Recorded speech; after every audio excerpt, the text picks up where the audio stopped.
perwakilan masing-masing tempat Sabgozeri.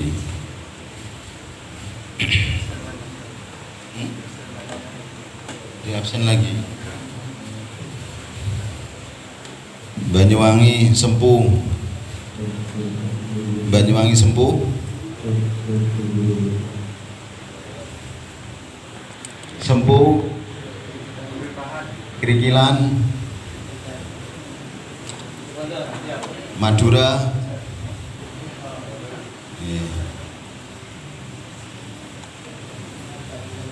Bondowoso. Situbondo. Situbondo ada. Jember. Jember belum ada. Ya. Jember. Wajak Malang. Wajak Malang. Malang Wajak.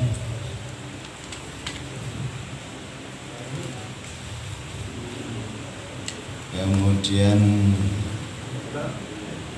Madura sudah. Mojokerto. Gresik.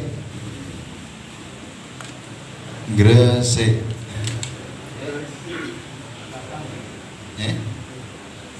Sidoarjo. Surabaya.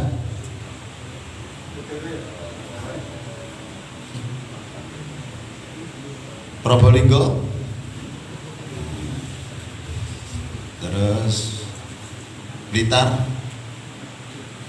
Blitar.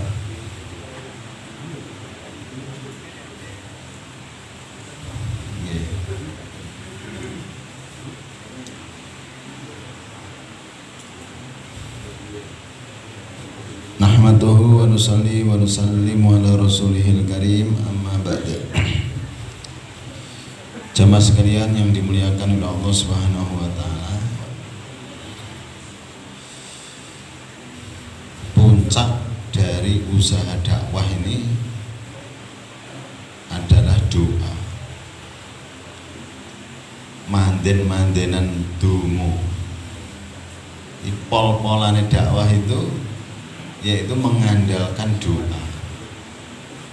Pol-polannya dakwah itu manden-mandenan dungo.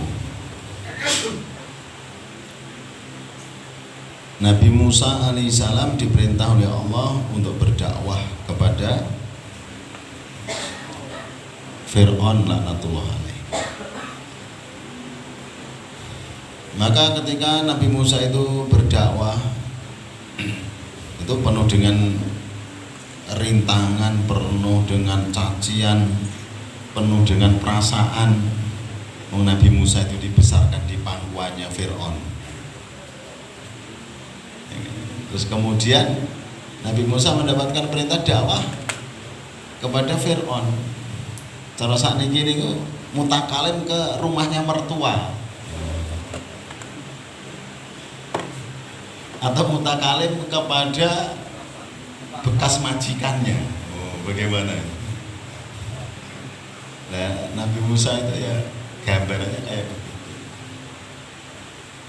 Yang ringkasnya cerita dakwah, maka Nabi Musa itu terusir, dikejar-kejar oleh Fir'aun dan bala tentaranya. Akhirnya sampai di depan itu lautan, di belakang bala tentaranya Fir'aun. Maka ketika menghadapi perkara tersebut, makmurnya kaumnya Nabi Musa itu hampir-hampir putus asa. Weh Nabi Musa, Nabiullah, wes betul-betul ketangkap kita ini. Wes cilokon cet melok sampean iki wes. Maka dalam kondisi semacam itu Nabi Musa itu menghadapkan hatinya kepada Allah. Oh gak mungkin, tidak mungkin, Allah pasti akan memberi petunjuk kepada aku. Dalam kondisi semacam itu hatinya dihadapkan kepada Allah. Maka dapat perintah pun aneh. Nabi Nabi Musa dapat perintah dari Allah Subhanahu wa taala untuk memukul lautan itu dengan tongkatnya. Kan mana itu? Yang ngejar-ngejar Fir'aun kok malah yang dipukul lautan. Kudune swampul endase Fir'aun kan ya rada demes. Lah jamaah sekalian yang dimuliakan oleh Allah Subhanahu wa taala, maka perintahnya itu suruh memukul lautan. Akhirnya disitulah nampak pertolongan Allah Subhanahu wa taala. Di tempat yang sama Allah menyelamatkan Nabi Musa alaihissalam beserta kaumnya dan menghancurkan Fir'aun laknatullah alaih bersama bala tentaranya. Jamaah sekalian yang dimuliakan oleh Allah Subhanahu wa taala, Nabi Ibrahim alaihissalam dakwah kepada Raja Namrud. Puncaknya dakwah secara strategi, secara politik Nabi Ibrahim itu kalah. Akhirnya diikat, mau dibakar dalam kobaran api yang sudah dinyalakan berhari-hari. Sudah tidak bisa bergerak lagi kecuali mengikuti apa yang mau diperbuat oleh Namrud laknatullah. Jamaah sekalian yang dimuliakan oleh Allah Subhanahu wa taala, ketika melihat keadaan semacam itu, Masya Allah, para malaikat berdatangan ingin menolong kepada Nabi Ibrahim alaihissalam. Yang ringkasnya, semua pertolongan ditolak, hanya Allah Subhanahu wa taala saja diharap. Maka istighosah yang keluar dari lisan beliau, hasbunallah wa ni'mal wakil. Maka ditolong oleh Allah Subhanahu wa taala. Jamaah sekalian, Rasulullah Sallallahu Alaihi Wasallam ketika hijrah di Madinah mau dikeroyok di Badar, kekuatannya yang sangat tidak seimbang, 313 melawan 1000, senjata komplit. Jamaah sekalian, kalau mengandalkan jumlah, mengandalkan strategi, mengandalkan politik, ngalamat hancur. Maka Rasulullah SAW yaitu masuk di dalam tendanya, kemudian dia berdoa kepada Allah, istighosah kepada Allah, ya Hayyu ya Qayyum, ya Hayyu ya Qayyum. Akhirnya datang pertolongan Allah. Lah jamaah sekalian yang dimuliakan oleh Allah Subhanahu wa taala, begitu juga saat sekarang ini dakwah wis gak karu-karuan. Dulu musuhnya Pak Polisi, alhamdulillah sekarang Pak Polisi yang jadi tim taskim. Dulu musuhnya, bukan musuhnya lah, ulama-ulama belum suka kok musuhnya ulama kualat. Ulama-ulama Masya Allah masih belum mendukung kepada kita. Sekarang Masya Allah ulama-ulama para habaib telah mendukung kepada kita. Tetangga-tetangga kita telah mengacau, sebagian keluarga kita telah mengacau, Masya Allah. Semuanya telah kita hadapi. Saiki musuhnya koncone dewi. Sebagian jemaah sekalian kan musuhnya bukan teman kita sendiri, musuhnya diri kita sendiri. Allah, musuhnya dirinya sendiri. Sukanya tuh ikuti nafsu saja. Pengen gak metu ya gak metu, pengen metu ya metu, pengen hadir ya hadir, gak ya gak wis. Maka sampai ada kalimat keluar tidak boleh bawa HP. Orang yang bawa HP mendingan rametu. Masya Allah. Jadi ujian demi ujian di dalam perjuangan itu mesti dialami.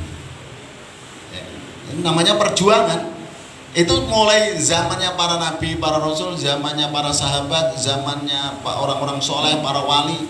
Begitulah keadaan orang yang memperjuangkan agama. Para wali songo membuat kerajaan-kerajaan di tanah Jawa, bagaimana akhirnya? Pasti itu mengalami keadaan semacam itu. Maka jemaah sekalian yang dimuliakan Allah Subhanahu wa taala, ini di antara kuncinya, di Di antara intinya untuk menyelesaikan seluruh permasalahan-permasalahan itu yaitu dengan kembali kepada Allah, istighosah kepada Allah, minta tolong, deplay kepada Allah. Nah, maka jemaah sekalian yang dimuliakan Allah Subhanahu wa taala, di antara salah satu maksud tempat-tempat malam sabuzari, di antara salah satu maksud masjid-masjid dijadikan markas, jadikan induk pertemuan para ahbab, para karkun, para pekerja dakwah. Untuk apa jemaah sekalian?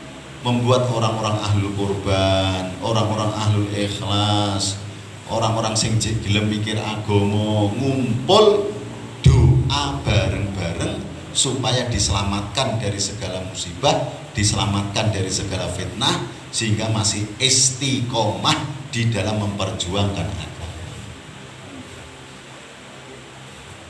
Maka Bayi Wahab itu pernah memberi ijazah kepada para alumni di Pakistan untuk istiqomah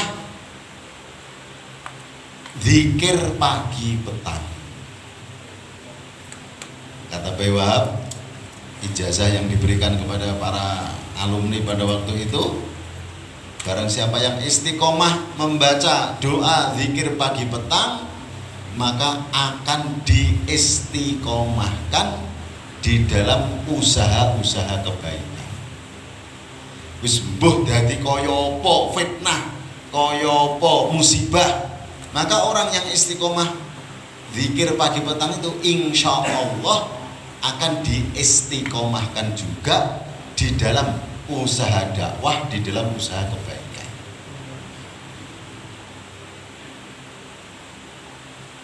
Dan maka jemaah sekalian yang dimuliakan Allah Subhanahu wa taala, ini bagaimana alhamdulillah di tempat-tempat kita sudah ada, yaitu tempat-tempat sabuzari, ada yang sudah markas, yang ringkasnya pertemuan, perkumpulan, tempat bertemunya para ahbab, para karkun, para dai dari setiap makalah, dari setiap halakoh.